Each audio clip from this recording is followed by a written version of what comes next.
Abah memberitahu kepada kamu agar setiap kali kamu ingin makan, dibiasakan untuk niat takwa atau menguatkan badan kita untuk taat dan ibadah kepada Allah. Jadi setiap akan makan dibiasakan niat apa?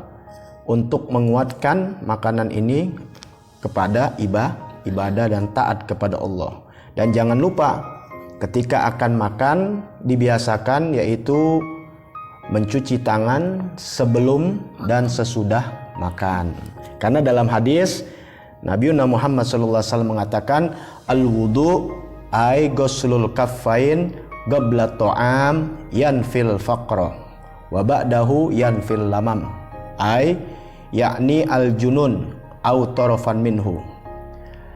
Kata Nabi SAW, siapa yang membasuh kedua tangannya, telapak tangannya, ghuslul kafain, qabla ta'am, sebelum makan, yanfil faqra, akan menghilangkan kefakiran, kemiskinan, kalau mencuci tangan sebelum makan.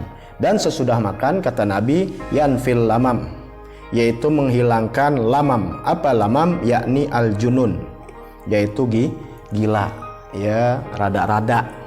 Nah, oleh karena itu dibiasakan mencuci tangan sebelum dan sesudah makan. Itu ajaran Nabi Muhammad, ajaran Islam, bukan ajaran orang kaya, bukan ajaran pejabat, bukan ajaran ini dan itu, tapi itu asalnya adalah ajaran Nabi Muhammad.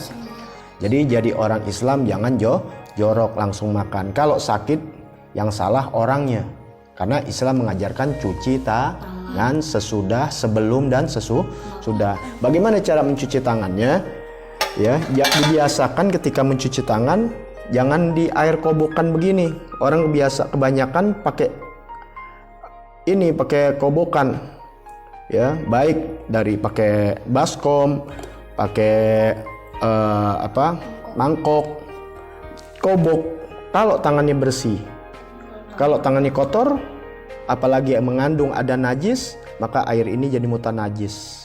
Dia sendiri. Kalau ada teman-teman yang ikut ngobok, maka kena semua. Keduanya lagi dalam segi medis, itu jadi penyakit karena tangan kotor. Bagaimana caranya?